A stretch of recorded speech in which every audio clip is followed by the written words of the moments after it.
এটা mobile network repeater 3G GSM এর antenna.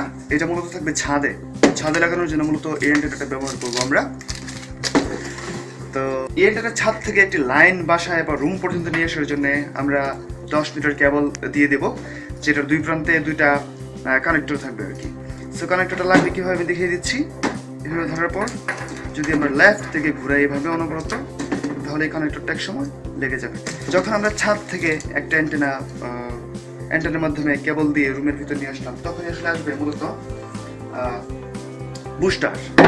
বুস্টারের কার্যক্রম সম্পর্কে আর কি। বুস্টারে একটা কানেকশন ঢুকবে, এদিকে লেখা আছে VTS, এদিকে লেখা আছে মোবাইল, মূলত দুই দিকে দুইটা কানেক্টর লাগবে আর কি।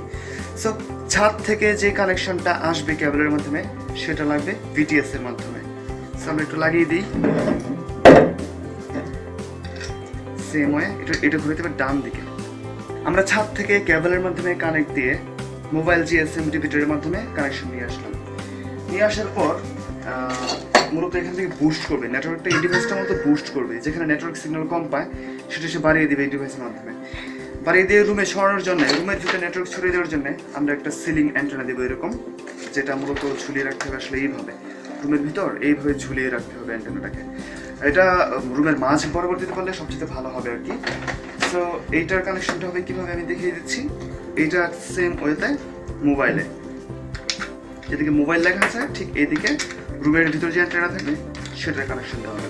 প্রথমত ছাদ থেকে একটা কানেকশনের মাধ্যমে আমরা কানেক্ট করবো VTS লেখার এদিকে, তারপর এদিকে লেখা থাকবে মোবাইল থেকে যে কানেক্ট দেবো, কানেক্টের মাধ্যমে কানেক্ট করবো, সেটা মূলত থাকবে রুমের ভিতর ছড়িয়ে দেওয়ার জন্য যে সিলিং অ্যান্টেনা থাকবে ওটার মাঝে।